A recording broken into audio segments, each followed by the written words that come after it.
legislative, and judicial arms to the opening ceremony of this Chief of Army Staff combined second and third quarter conference 2024, holding here in the beautiful and welcoming city of Uyo. Your Excellency, since we arrived, my team and I have been treated to the warmth and hospitality of the good people of Akwa Ibom State, and we have been made to feel so much at home that some participants are already canvassing for the annual conference to hold in Uyo.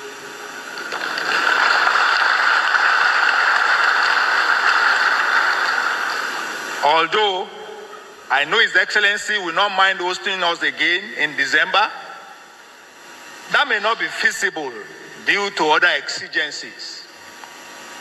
But I tell the Uyo fans that I'm certainly a bigger fan of Uyo, having had one of my best command experiences here in this state. Sosonda.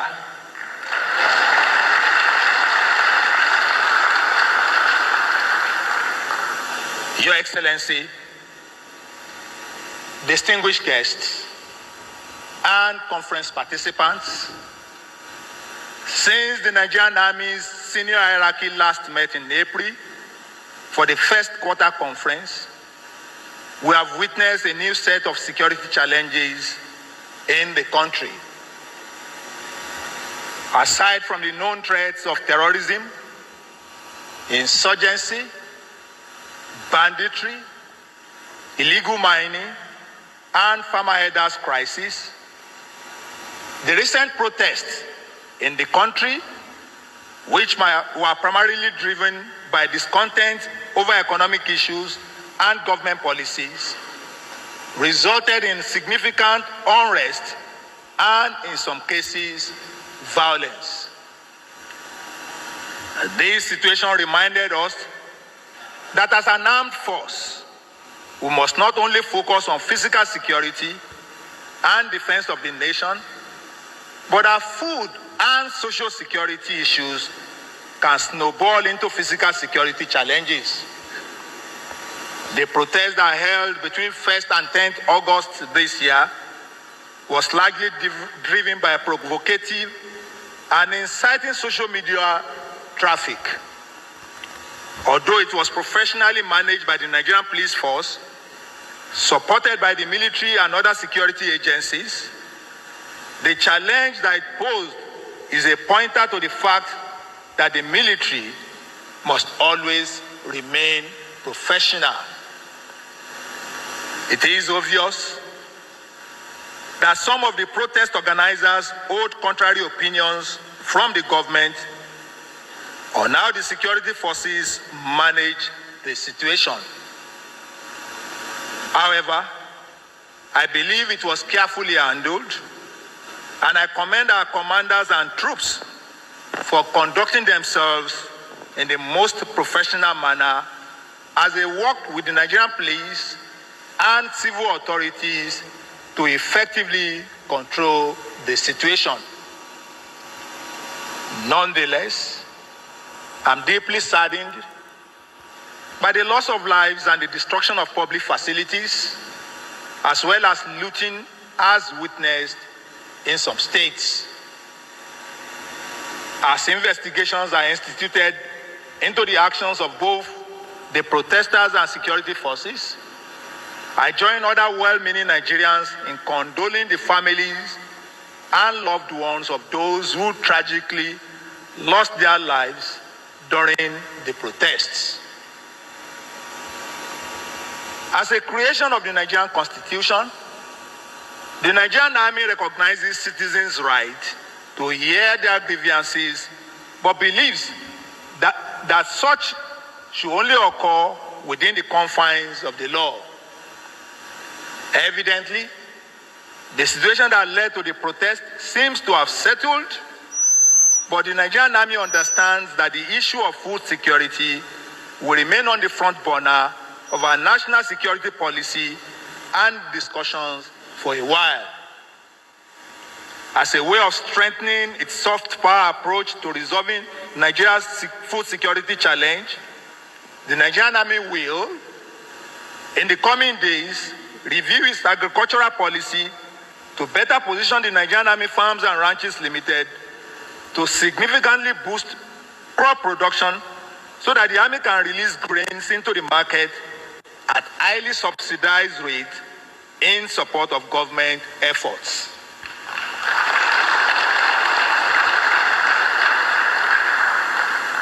Furthermore, the Army Headquarters is reviewing some proposals for partnership with ministries, departments and agencies of government, and reputable private organizations on how best to collaborate to resolve food crises in the country. Relatedly, Nigerian Army troops currently provide security cover for farmers in critical farming communities in the Northeast, Northwest, and North Central zones. This is with a view to preventing the devastating consequences of a pause or stop in food production in those regions on the entire country's food supply chain. Another pertinent issue that came up during the recent protest is the call for undemocratic intervention in governance by the armed forces of Nigeria. Although one can say this was coming from young Nigerians who never experienced the era of Nigeria's extensive military rule and the concerted struggle by heroes and heroines of our current democratic dispensation to get the nation on its current path. As the Chief of Army Staff, my simple response to this call is thanks but no thanks. The Nigerian Army will not allow itself to be used to undemocratically sell some interest to power. As a service that received the most image bashing as a fallout of previous military interventions in Nigeria, the Nigerian Army is now poised to losing the new prestige it has painstakingly built in the past 25 years. Your Excellency, distinguished ladies and gentlemen, the above highlighted developments in Nigeria's security environment and other lingering security challenges bedeviling our dear country are the reason why we have again come together to brainstorm and review our strategy. The examination of our operations to better address constant changes in the character of objects and factors in our operating environment is a continuous endeavor. I must therefore appreciate the government and the good people of Akwa Ibom State for providing the Nigerian Army with this enabling atmosphere to carry out this all-important engagement. The Nigerian Army and its sister services have continued to enjoy immense support from the government at both national and subnational levels. Mr. President's desire to build a well-equipped and truly professional army for the nation was demonstrated in the recent purchase of 2 Bell UH-1 EUE helicopters equipped with advanced sensors and enablers to conduct a range of missions, including reconnaissance, surveillance, logistics, and medical evacuation, among other functions for the Nigerian Army. The Nigerian Army pilots have been undergoing training on these platforms since we took delivery of them on 20th June this year. We plan to induct them into the theaters of operations soon for limited logistic missions and other related activities.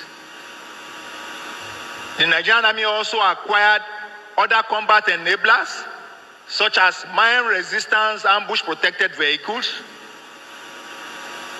weapons and ammunition to strengthen our operations across the country.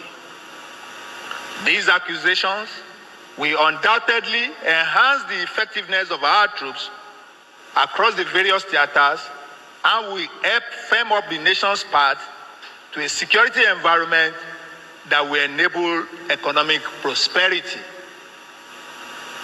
Our operations in the various theaters have continued to degrade the country's adversaries with telling consequences on the terrorists and other criminal groups. We have not spared any effort to take the fight to their enclaves wherever they exist. For instance, being conscious of the critical nature of our oil and gas sector to the Nigerian economy, the Nigerian Army and other security agencies operating under the auspices of the Joint Task Force South-South Operation Delta Save have redoubled their efforts to boost Nigeria's daily crude production. Our concerted operational activities have helped to reduce militancy, pipeline vandalism, crude oil theft, and illegal oil refining in the Niger Delta region. Regrettably, in the course of our operations across the country, we have lost several of our colleagues, with many others wounded.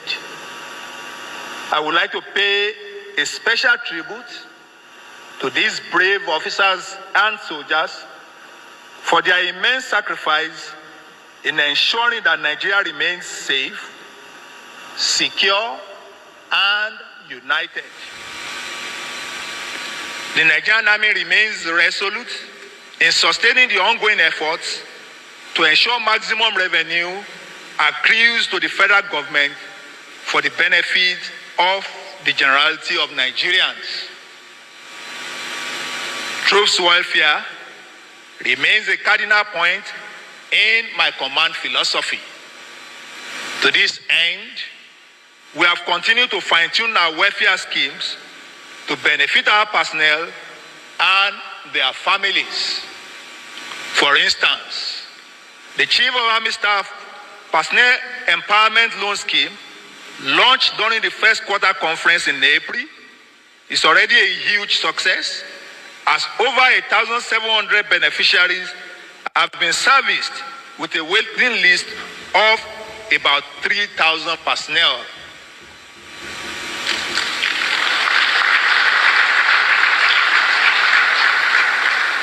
The objective of these loan schemes is to shield personnel from the high interest rates charged by banks and other financial institutions.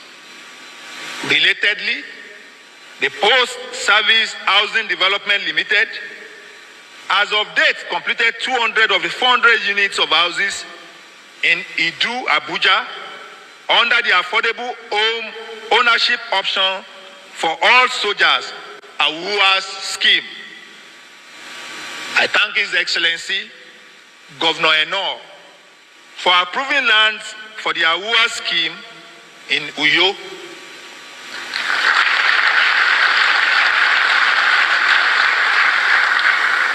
Undoubtedly, this gesture will significantly boost the morale and fighting spirit of our troops from the South Zone, as they can be assured of having a decent, modern, well-constructed, and affordable home to retire into at the end of their service to our fatherland. Our commitment to supporting the widows and family members of our fallen heroes remains on course. Thus, we shall witness the presentation of group life assurance checks to beneficiaries during this conference. These and other welfare initiatives underscore our unwavering commitment to prioritizing the well-being of our troops and supporting the home front through life-impacting schemes. Your Excellency, distinguished guests, conference participants, the Nigerian Army has made remarkable progress in the last 2 quarters of the year.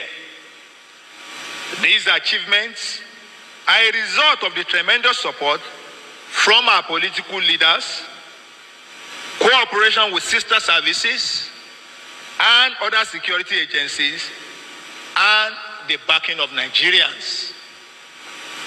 We urge all well-meaning Nigerians to continue supporting our troops deployed across the Federation.